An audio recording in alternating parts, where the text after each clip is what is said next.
Hello everyone. Welcome to education flair by Jyoti. जैसा कि आप सभी को पता है कि मैं सीटेट की तैयारी करवा रही हूं और आप सभी का जो एग्ज़ाम है वो 7 जुलाई को है। कल आपका प्री एडमिट कार्ड भी आ गया है, जिसको आप सीटेट के ऑफिशियल वेबसाइट से डाउनलोड कर लिए होंगे। आज के इस सेशन में मैं आप सभी के लिए जूनियर साइंस वाला पोर्शन लेके आई हूँ। ये ऐसे स्टूडेंट के लिए है जिन्होंने जूनियर में पेपर ऑप्शनल पेपर के तौर पे पेपर 2 वाले में मैथ एवं साइंस को चुना है। उसमें से जो साइंस वाला पोर्शन है वो लेके मैं आई हूँ। इससे पहले अगर आप हमारे चैनल पे फर्स्ट टाइम विजिट किए हैं तो सब्सक्राइब कर लीजिएगा ताकि कोई भी टॉपिक कोई भी कंटेंट छूटे ना। चलिए देखते हैं इसमें क्वेश्चन नंबर 61 से। ये 2023 का क्वेश्चन पेपर है। चलिए देखते हैं। एक सुदूर लंबी मीनार की संपूर्ण लंबाई का अवलोकन करने के लिए, कोई मीनार है वो थोड़ी डिस्टेंस पे है और लंबी भी है, इसका जो है क्या करना है, अवलोकन करना है। करने के लिए निम्नलिखित में से किसका प्रयोग किया जा सकता है। जो अगर कोई भी वस्तु जो दूर है और उसका पूरा अवलोकन करना है तो उसको देखने के लिए किस मिरर का हम यूज कर सकते हैं उसको ऑब्जर्व करने के लिए। इसका सही आंसर हो जाएगा ऑप्शन नंबर 3 वाला होगा प्लेन मिरर। मैं आप सभी को बता दूं जो प्लेन मिरर होता है इसकी ये खासियत होती है, इसमें मान लीजिए कोई भी वस्तु है, इसकी जितनी लंबाई होगी जितने जितने दूरी पे होगा plane mirror same to same वैसे ही इमेज जो है प्रतिबिंब में बनाता है। इसलिए हम यहाँ पे किस मिरर का यूज करेंगे, प्लेन मिरर का। नेक्स्ट देखते हैं क्वेश्चन नंबर 62। एक शिक्षिका, इसमें कोई प्रयोग करवा रही है शायद, हाँ। एक शिक्षिका बोतलों के 3 साफ प्लास्टिक के ढक्कन लेती है। कोई प्लास्टिक बॉटल लेती है, उसके ढक्कन लेती है। ए बी सी है वो। वह ए में 2 छोटी चम्मच आश्वित जल डिस्टिल वाटर जिसे बोलते हैं, इसमें आयंस नहीं होते। जो डिस्टिल वाटर होता है इसमें आयंस नहीं होते। मेडिकल में इंजेक्शन वगैरह में यही यूज होता है। ए में क्या है, डिस्टिल वाटर प्लस क्या डाल रही है, कुछ बूंदे हाइड्रोक्लोरिक एसिड या सीएल डाल रही है। फिर है बी में क्या है, बी में चलिए देखते हैं क्या है। बी में वह छोटे चम्मच इसमें भी जल है, वाटर है डिस्टिल प्लस और थोड़ा सा कास्टिक सोडा डालती है। कास्टिक सोडा मतलब NaOH, सोडियम हाइड्रोक्साइड बोलते हैं इसे। फिर है सी में 2 छोटी चम्मच आश्रित जल की और थोड़ी सी चीनी डालती है। जो सी वाला पार्ट है इसमें क्या डालती है, वाटर डालती है आश्रित, वही डिस्टिल वाटर प्लस क्या डालती है, शुगर डालती है थोड़ा सा। इसमें बोल रहा है कि इसमें विद्युत का जो इसमें से कौन है ABC में से जो लाइट को कंडक्ट करेगा। चलिए देखते हैं कौन सा होगा। ए वाला भी करेगा और बी वाला भी करेगा, लेकिन जो ये वाटर है डिस्टिल वाटर और शुगर ये नहीं करेगा क्योंकि इसमें एसिड है, इसमें सोडियम हाइड्रोक्साइड है, इसमें आयंस हैं। देखिए H प्लस Cl माइनस यानी प्लस OH माइनस, लेकिन इसमें वाटर डिस्टिल वाटर और शुगर में नहीं है, इसलिए ए और बी दोनों कंडक्ट करेगा इलेक्ट्रिसिटी। आप सभी को पता होगा कि इलेक्ट्रिसिटी कंडक्ट करने के लिए क्या होना चाहिए, आयंस का होना बिल्कुल जरूरी होता है, मैंडेटरी होता है। ठीक है, नेक्स्ट देखते हैं क्वेश्चन नंबर 63 है। ये दिया गया है विटामिन दिया गया है जिसके डिफिशियंसी से कौन से डिसीज होते हैं, ये दिया गया है। चलिए देखते हैं इसमें कौन सा होगा। विटामिन एक्स है, कोई विटामिन एक्स है जिसकी कमी से क्या हो रहा है, रिकेट्स। आपको पता होगा विटामिन डी की कमी से रिकेट्स होता है जिसे सूखा रोग बोलते हैं। वाई क्या है, स्कर्वी हो रहा है वाई से, तो वाई क्या होगा, विटामिन सी होगा और ये डी होगा। सी डी किसमें, डी सी किसमें है, डी है, इसके बाद सी है। ऑप्शन नंबर 3 वाला सही हो जाएगा। और फिर क्या है, B1 जेड है। B1 मतलब विटामिन B1 की कमी से जेड क्या दे रहा है, क्या होगा, जेड की जगह पे बेरी बेरी होगा। आपको पता होगा विटामिन B1 की कमी से बेरी बेरी हो जाता है। विटामिन B3 जो होता है इसकी कमी से क्या होगा, पेलाग्रा होगा। इसको बोलते हैं 4D सिंड्रोम। 4D सिंड्रोम, इसमें जैसे दस्त होती है, याददाश्त भी चला जाता है, इसे 4D सिंड्रोम बोलते हैं। अंत में ये फेटल होता है, मृत्यु तक हो जाती है। और जो जिसका रासायनिक नाम है वो भी जो है आप सभी याद कर लीजिएगा, जैसे विटामिन ए है रेटिनॉल है, बी है थायमीन है, इस सी है स्कॉर्बिक एसिड है, डी है। ऐसे आप जो है याद कर लीजिएगा क्योंकि डी कैल्सीफेरॉल होता है, क्योंकि ये भी कभी कभी पूछा जाता है। नेक्स्ट देखते हैं क्वेश्चन नंबर है 63। 63 हो चुका, 64 है। निम्नलिखित कथनों को पढ़िए और सही विकल्प का आंसर दीजिए। इसमें से जो सही है वही आंसर देना है। चलिए देखते हैं। चांद की सतह पर हम गुरुत्वाकर्षण बल अनुभव नहीं करेंगे, गलत है ये। चांद की सतह पर हम गुरुत्वाकर्षण जो बल होता है उसको अनुभव करेंगे। ये होता है पृथ्वी पे जो गुरुत्वाकर्षण बल होता है, ग्रेविटेशनल फोर्स जो अर्थ पे होता है उसका क्या होता है, 1/6 होता है। मून पे 1/6 होता है पृथ्वी के। फिर चांद की सतह पर ऑक्सीजन नहीं, ऑप्शन नंबर 2 वाला सही है, फर्स्ट वाला गलत है। क्या है, S1 सही नहीं है, ये वाला S2 सही है, ऑप्शन नंबर थर्ड वाला सही हो जाएगा। नेक्स्ट देखते हैं क्वेश्चन नंबर, नेक्स्ट है क्वेश्चन नंबर 65। निम्नलिखित कथनों में से कौन सा कथन, इसमें से कौन सा स्टेटमेंट ये क्लेई मिट्टी, मटियार मिट्टी मतलब होता है क्लेई मिट्टी के गुण का सर्वाधिक सटीक रूप से वर्णन करता है। इसकी जो क्लेई मिट्टी होता है इसकी क्वालिटी को बता रहा है। मैं आपको बता दूं क्लेई मिट्टी जो होता है ये वाटर कंटेंट ज़्यादा करता है, इसकी जो वाटर धारण करने की, जो जल धारण करने की क्षमता होती है, एबिलिटी, तो वो ज़्यादा होती है। प्लस ये क्या होता है, मजबूत मिट्टी होती है, इसे ही चिकनी मिट्टी भी बोलते हैं। इससे पानी बाहर निकलना आसान नहीं होता है, इसलिए ये जल को ज़्यादा सोखे रखती है। ऑप्शन नंबर क्या हो जाएगा, ये बड़ी मात्रा में जल को रोके रखती है, ऑप्शन नंबर फोर्थ वाला सही हो जाएगा। मिट्टी से हर क्वेश्चन पेपर में, मैं जितने भी क्वेश्चन पेपर करवाई हूँ मिट्टी से क्वेश्चन बन गया है, बनता ही है। कभी जो है क्लेई मिट्टी से बनेगा, कभी सैंडी सॉइल से बनेगा। सैंडी सॉइल मतलब बलुई मिट्टी होता है। इसमें क्या होता है, सैंडी सॉइल की क्या विशेषता होती है, इसमें जो वाटर कंटेनिंग की क्षमता होती है वो गलत हो, ये मतलब कम होती है, वाटर जो कंटेन नहीं कर पाता ये, लेकिन जो वायु होता है इसको कंटेन कर पाता है। ये होती है सैंडी सॉइल की विशेषता। नेक्स्ट देखते हैं, प्रीवियस ईयर करने का तभी फायदा होगा जो भी कॉन्सेप्ट है उससे जितने भी और क्वेश्चन बन सकते हैं उसको आप कर लें उसी टाइम पे। फिर देखते हैं, क्यों जलीय पादपों जो वाटर प्लांट्स होते हैं के पास अच्छी तरह से विकसित मूल तंत्र मतलब होता है root, root system, root system. जो वाटर प्लांट होते हैं इनके पास रूट सिस्टम नहीं होता है, मतलब वेल डेवलप्ड रूट सिस्टम नहीं होता। रूट सिस्टम तो होता है लेकिन वेल डेवलप्ड नहीं होता। क्यों नहीं होता, क्योंकि इन्हें क्या करना है, इनकी ये जो जड़ें होती हैं इतनी ही मान लीजिए हुई, ये ऑलरेडी वाटर में है, इनको जो रूट हो गई वो लंबी कब होगी, जब उसे पानी लेने के लिए बहुत अंदर तक जाना होगा, उसे जो वाटर के लिए बहुत अंदर तक जाना होगा, जैसे मरुस्थल वगैरह, तो उसकी रूट क्या होगी, बहुत लंबी होगी, वेल डेवलप्ड होगी। लेकिन ये खुद ही वाटर में है, इसको जो पानी लेने के लिए नीचे तक जाने की जरूरत ही नहीं है, तो इसलिए इसकी जो वेल डेवलप्ड नहीं होगी रूट सिस्टम। इसका क्या हो जाएगा सही, ऑप्शन नंबर सेकंड वाला, उन्हें जल सोखने के लिए लंबी जड़ों की आवश्यकता नहीं होती, बिल्कुल सही है। नेक्स्ट देखते हैं क्वेश्चन नंबर 67 है, निम्नलिखित में से कौन सा शून्य त्वरण से गति करते हुए पिंड के वेग समय ग्राफ का निरूपण करता है। ये रहा वेग, ये रहा वेलोसिटी, ये रहा टाइम। त्वरण क्या होता है, A is equal to V by T होता है। जो वी में मतलब वेलोसिटी में जो डिफरेंस आता है, मतलब चेंज आता है, वेलोसिटी में जो चेंज आता है, वेग परिवर्तन के दर को त्वरण कहते हैं। वेलोसिटी में जो रेट ऑफ चेंज होता है उसी को क्या बोलते हैं, त्वरण बोलते हैं। मतलब वी क्या होना चाहिए, कांस्टेंट होना, चेंज नहीं होना चाहिए, तभी शून्य त्वरण होगा। ए जीरो कब होगा, जब वी क्या होगा, वी कांस्टेंट होगा। तो वी कांस्टेंट है, ये देखिए ऐसे सीधी रेखा जाएगी ग्राफ, वी कांस्टेंट होगा। ये किसके समांतर जा रही है रेखा, टाइम के। देखते हैं कौन सा सही होगा। स्थिर गति से बढ़ती ढलान के साथ वक्रित रेखा, वक्र कहाँ बन रहा है, ये समांतर रेखा है।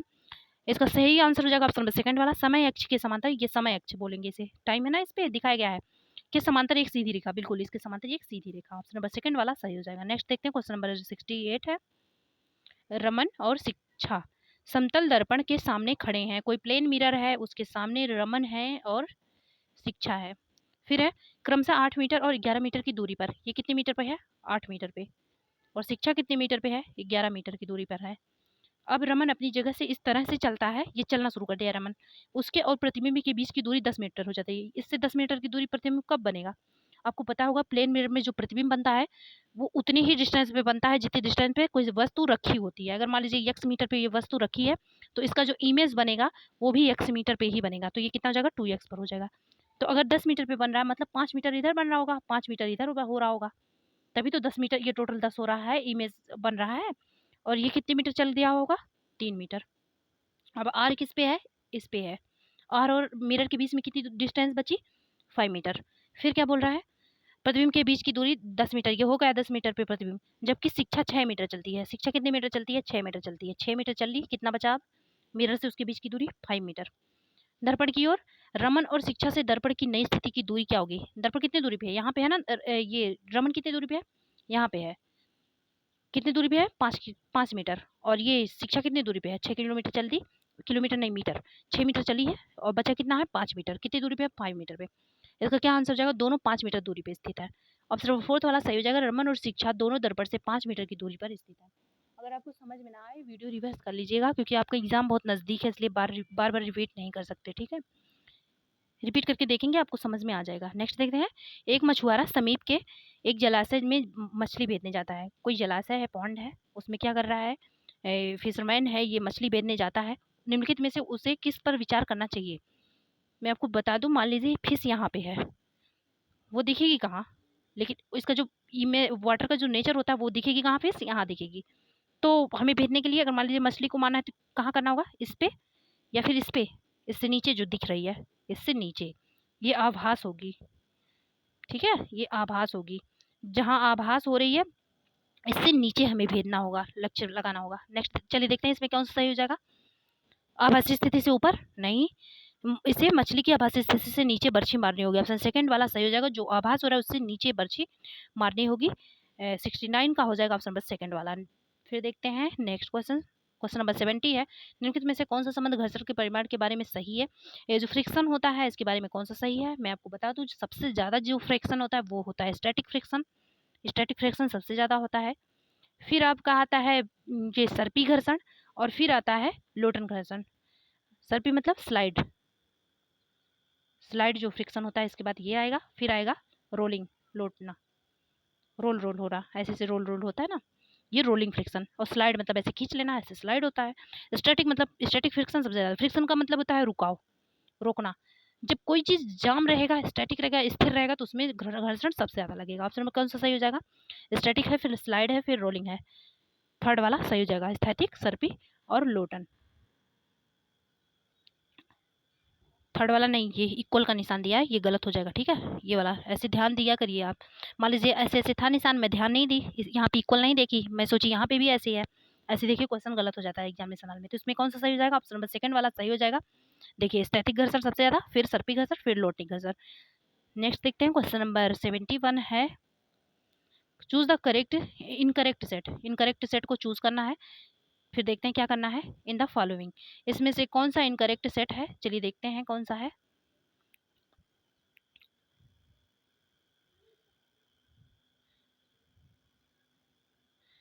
पहला है गुड़हल, गुड़हल में कैसा जड़, झकड़ा जड़, झकड़ा जड़ मतलब क्या बोलते हैं इसे, गुड़हल में झकड़ा जड़ नहीं होता है, गुड़हल में जो होता है वो मूसला जड़ें होती हैं। ठीक है, मूसला, मूसला जड़ें मतलब टैप रूट होता है, टैप रूट, टैप रूट वो होता है जिसमें रूट अंदर तक जाता है, ये गुड़हल में होता है। गुलाब में मूसला जड़ें सही है, बांस में झकड़ा जड़ें बिल्कुल सही है, और ये धान में झकड़ा मतलब होता है रेशेदार फाइबर वाली फाइबर रूट, और ये धान में झकड़ा जड़ें, धान में जालिका रूपी, ये धान में कहीं कहीं झकड़ा जड़ें पाई जाती हैं, लेकिन एकदम सही नहीं है। धान में कौन से रूट पाए जाते हैं, धान में पाए जाते हैं आपके मूसला, इसमें भी कहीं कहीं दिया जाता है कि मूसला जड़ें पाई जाती हैं। इसका सही आंसर हो जाएगा, गलत क्या है, ऑप्शन नंबर फोर्थ वाला सही हो जाएगा, बी एंड डी नहीं, ऑप्शन नंबर थर्ड वाला सही हो जाएगा, ए वाला और डी वाला, ये जो मिलान है वो गलत है, ऑप्शन नंबर थर्ड वाला सही हो जाएगा। फिर देखते हैं क्वेश्चन नंबर कौन सा है, 72 है, चलिए देखते हैं 72 में। परख नली में 3 घोल दिए गए हैं, कोई परख नली है, इसमें 3 घोल दिए गए हैं, ए बी सी है, चाइना रोज सूचक डाल देने पर ए हरा हो गया, बी रंगीन हो गया, सी गाढ़े गुलाबी रंग में हो गया, ए बी सी की क्या प्रकृति होगी। इस पे आयोग ने स्टार नंबर दिया था, सबको कॉमन अंक मिला था, क्योंकि इसमें एक से अधिक ऑप्शन मतलब जो सेट होनी चाहिए थे वो थे नहीं। मैं आपको बता दूं, अगर इस टाइप के और भी क्वेश्चन बनते हैं, जैसे लिटमस पेपर होता है, लिटमस पेपर, लिटमस पेपर अगर होता है तो बेस क्या करता है, लिटमस पेपर को बेस ब्लू करता है, ऐसे याद कर लीजिएगा, बी से बेस, बी से ब्लू, बेस क्या करेगा, ब्लू करेगा, एसिड क्या करता है, रेड कर देता है।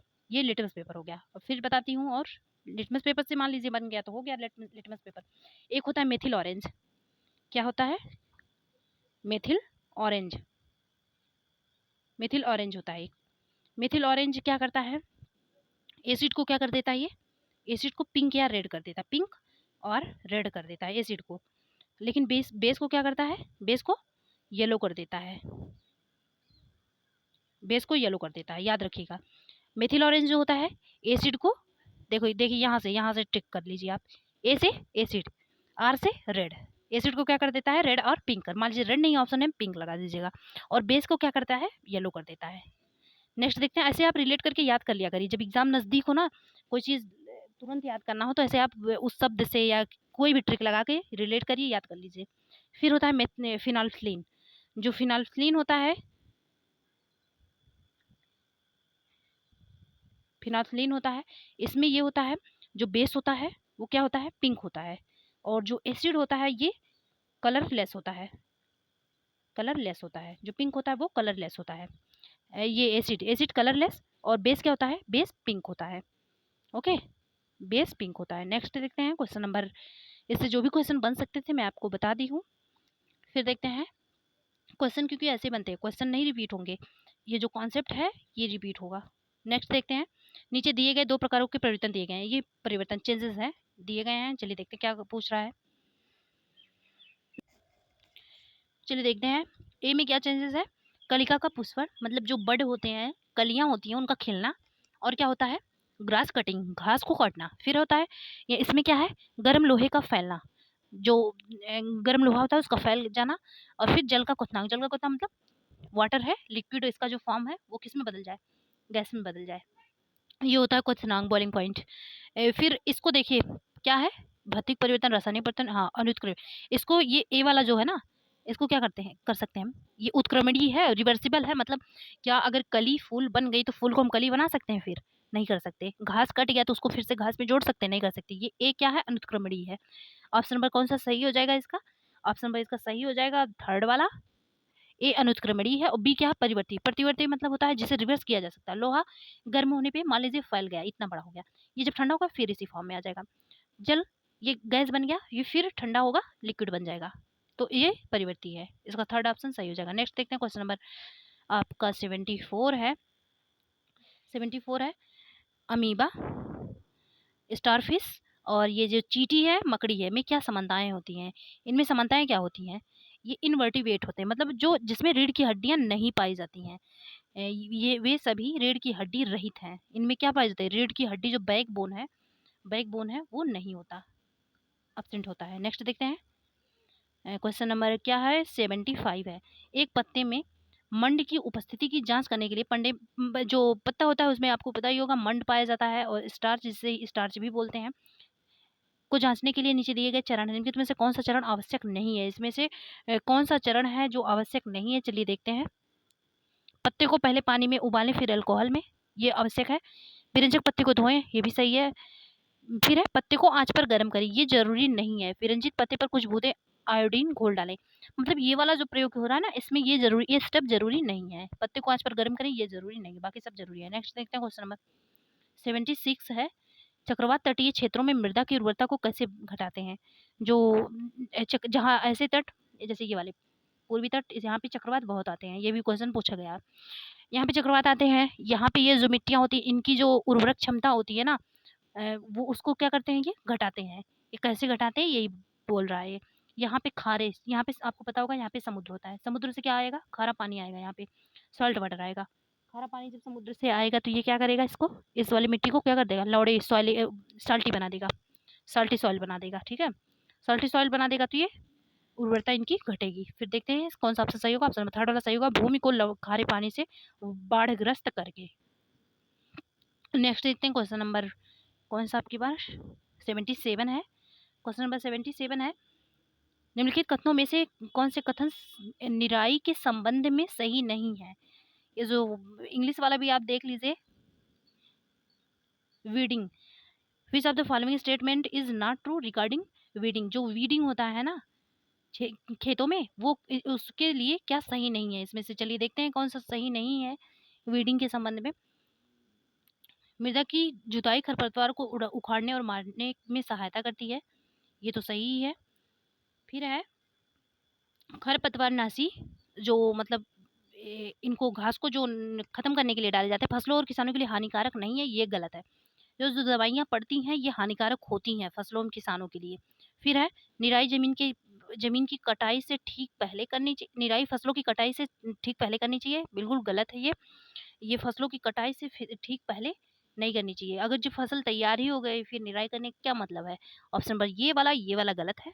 जमीन के समीप की खरपतवार को उखाड़ने से समाप्त किया जा सकता है, बिल्कुल सही है। जमीन के समीप छोटे छोटे खरपतवार उनको उखाड़ के समाप्त किया जा सकता है। ऑप्शन नंबर बी और सी ये गलत है, ऑप्शन नंबर फर्स्ट वाला सही हो जाएगा। नेक्स्ट देखते हैं क्वेश्चन नंबर 78 है, रॉकेट ईंधन, जो रॉकेट फ्यूल्स होते हैं, रॉकेट में जो फ्यूल यूज किए जाते हैं, रॉकेट में जो फ्यूल यूज किए जाते हैं उनमें उनकी क्या मतलब विशेषता होती है। चलिए देखते हैं, ये हल्का होता है, बिल्कुल सही है, ये हल्का ही होता है। इसका उच्च कैलोरी मान होता है। बिल्कुल, इसका जो कैलोरी मान होता है वो उच्च होता है। ऑप्शन नंबर ए बी सही हो जाएगा। किसमें है? थर्ड वाली में है। ये हवा के अभाव में धीरे धीरे जलता है, ऐसा नहीं है। ए बी इसका सही हो जाएगा। हल्का भी होता है और इसका जो कैलोरीफिक वैल्यू होती है वो हाई होती है। फिर देखते हैं क्वेश्चन नंबर कौन सा, ये 79 है। निम्न के कथनों को पढ़िए, सही विकल्प का चयन कीजिए। पेट्रोलियम का काला सोना कहा जाता है। बिल्कुल, इसको ब्लैक गोल्ड कहा जाता है पेट्रोलियम को, ये सही है। फिर पेट्रोलियम के भंडार काली मिट्टी में पाए जाते हैं। ऐसा कोई फिक्स नहीं है कि पेट्रोलियम के जो भंडार है वो काली मिट्टी में पाए जाते हैं। ये नीचे जो पहाड़ पर्वत होते हैं उनके नीचे पाए जाते हैं। ए वाला सही है, आर वाला गलत है। किसमें है? ए सही है परंतु आर सही नहीं है। ऑप्शन नंबर थर्ड वाला सही हो जाएगा। नेक्स्ट देखते हैं क्वेश्चन नंबर 80 है। निम्नलिखित में से किसको मिलाने से दूध के सेल्फ जीवन को बढ़ाया जा सकता है? जो मिल्क होता है ना, इसको जो मतलब सुरक्षित और रखा जा सकता है और देर तक। सोडियम बाइकार्बोनेट इसका फार्मूला होता है NaSCO3। इसे खाने का सोडा भी बोलते हैं, सोडियम बाइकार्बोनेट। फिर होता है लैक्टिक अम्ल, ये तो इसमें पाया जाता है दूध में। ऑप्शन नंबर फर्स्ट सेकंड सही हो जाएगा। इसमें ये भी विवादित क्वेश्चन था, इसमें 2 ऑप्शन थे लेकिन ए भी कहीं नहीं दिया था, इसलिए इसको सबको कॉमन मार्क मिला था इसके लिए। नेक्स्ट देखते हैं क्वेश्चन नंबर कौन सा है। बड़े बड़े क्वेश्चन आ गए CDP वाले। 81 क्वेश्चन नंबर 81 है। NCERT की कक्षा 7 की विज्ञान पाठ्यपुस्तक के पाठ 1 हमारी जीवन रेखा, ये जो चैप्टर्स नेम है ना, 1 हमारी जीवन रेखा के लिए उदाहरण पर विचार कीजिए। ये जो चैप्टर है 1 हमारी जीवन रेखा, इसके लिए हमें विचार करना है। बच्चों ने गांव के इतिहास के बारे में भी जानकारी प्राप्त की। उन्हें यह जानकर आश्चर्य हुआ कि उनके क्षेत्र के गांव और कृषि के लिए लगभग 60 वर्ष पहले वन को काटकर उपलब्ध किए गए थे। निम्नलिखित में से विज्ञान शिक्षा के कुछ उद्देश्य की ओर उपरोक्त उदाहरण दर्शाता है। चलिए देखते हैं किस उद्देश्य की ओर दर्शाता है। पहला है विज्ञान और प्रौद्योगिकी में सौंदर्य बोध और सृजनात्मकता को संपोषित करना। फिर है विज्ञान का ऐतिहासिक एवं विकासात्मक परिपेक्ष, ये तो करता ही है। ऐतिहासिक एवं ये वाला सही है। विज्ञान समाज और प्रौद्योगिकी के अंतरापृष्ठ पर मामलों की सराहना करना, ये वाला सही है। ऑप्शन नंबर कौन सा सही हो जाएगा 81 का? फर्स्ट वाला सही हो जाएगा, बी एंड सी दोनों। नेक्स्ट देखते हैं। नेक्स्ट क्वेश्चन है आपका, टाइम मैनेजमेंट बहुत जरूरी है सीटेट के पेपर में, और आप सभी का जो ऑप्शनल सब्जेक्ट होता है वो मैथ होता है, जिसमें और टाइम लग जाता है।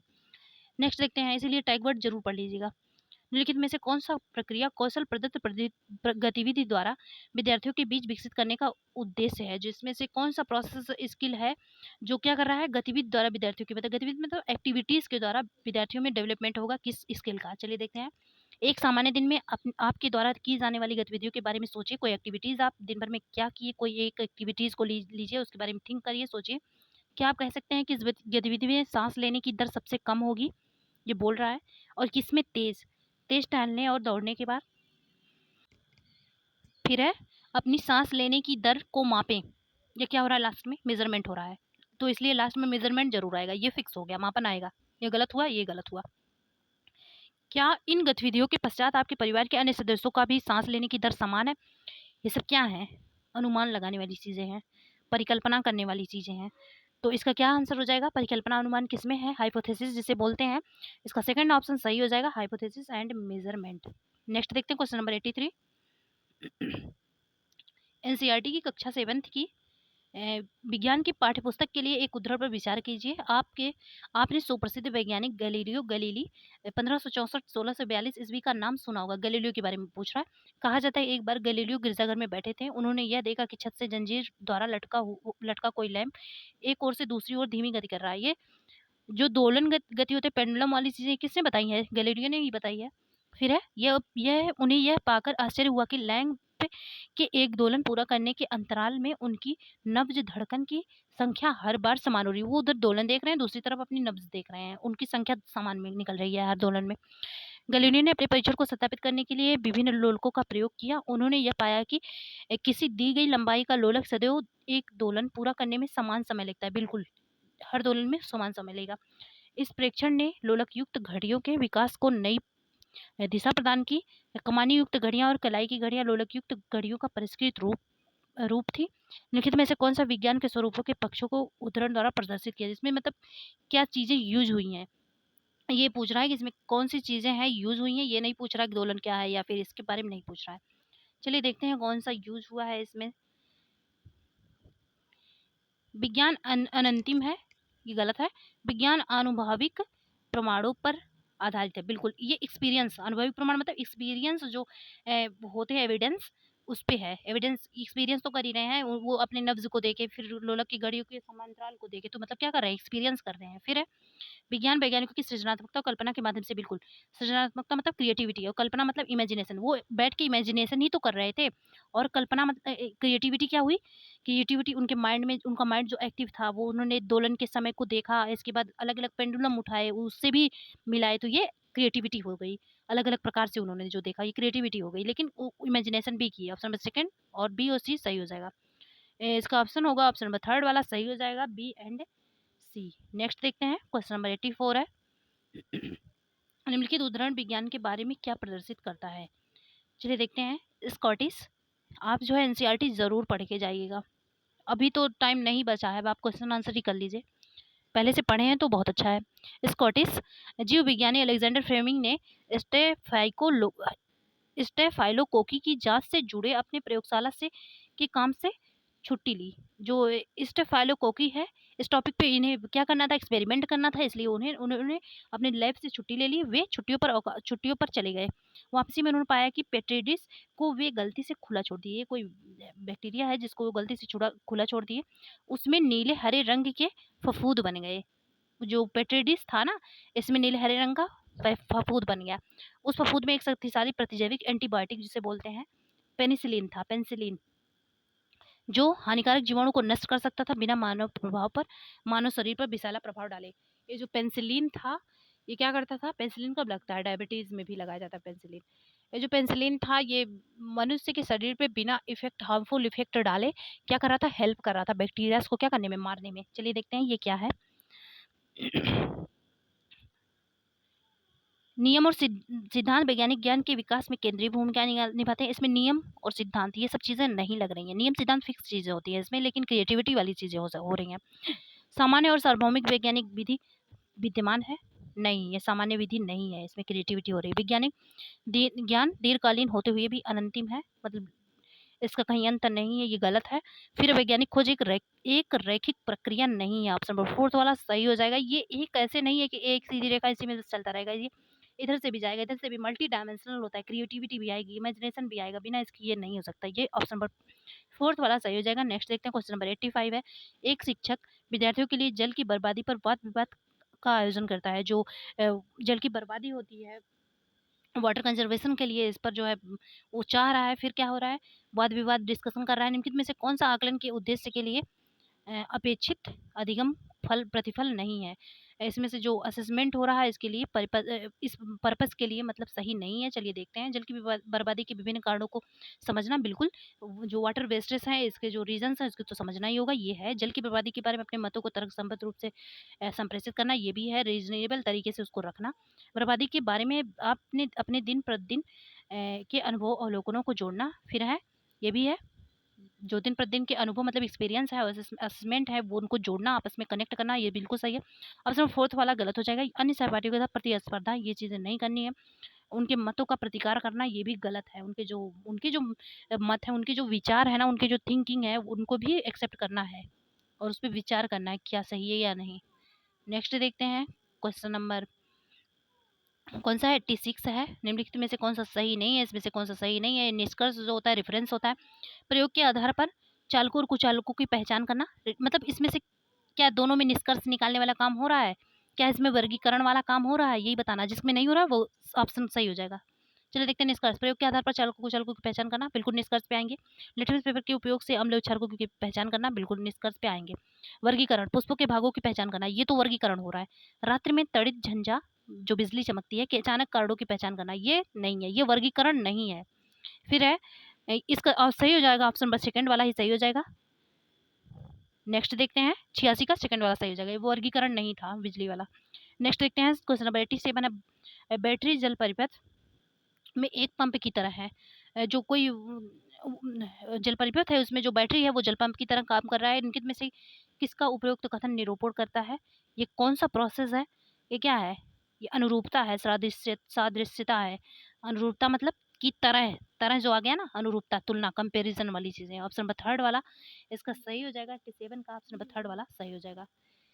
अनुरूपता जिसे क्या बोलेंगे, एनालॉजी।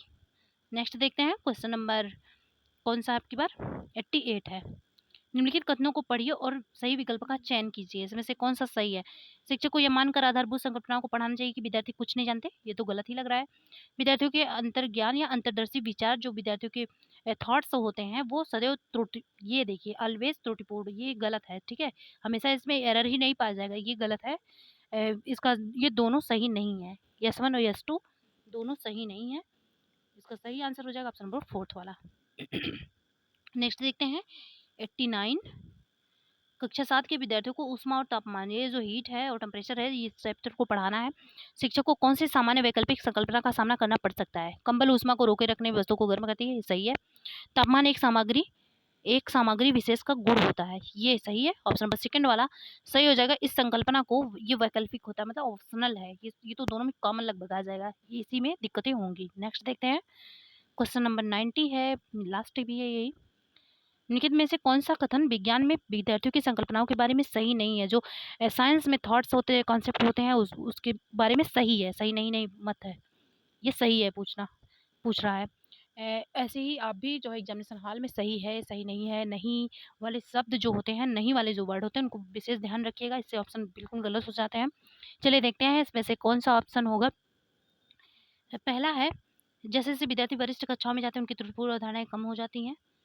फिर है, परंपरागत शिक्षण रणनीतियों द्वारा त्रुटिपूर्ण अवधारणाएं परिवर्तन की अवरोधी हैं। ऑप्शन नंबर सेकंड वाला इसमें सही हो जाएगा। जो परंपरागत मतलब जो पहले से घिसी पिटी आई है ना, मिसकंसेप्शंस जो है ना, वो क्या करती हैं, कन्वेंशनल जो टेक्निक होते हैं, स्ट्रेटजी होते हैं, उनको क्या करती हैं, रेजिस्ट करती हैं, अवरोध उत्पन्न करती हैं। ऑप्शन नंबर सेकंड वाला सही हो जाएगा। आई होप आपको पसंद आया होगा। अगर पसंद आए तो लाइक सब्सक्राइब कर दीजिएगा, और ऐसे ही कंटेंट ताकि आपको मिलते रहें। और मेहनत से पढ़ाई करिएगा, क्योंकि कम ही टाइम बचा है, इसमें अच्छे से पढ़ाई करेंगे तो आगे वैकेंसी भी लगी हुई है। Thanks for watching.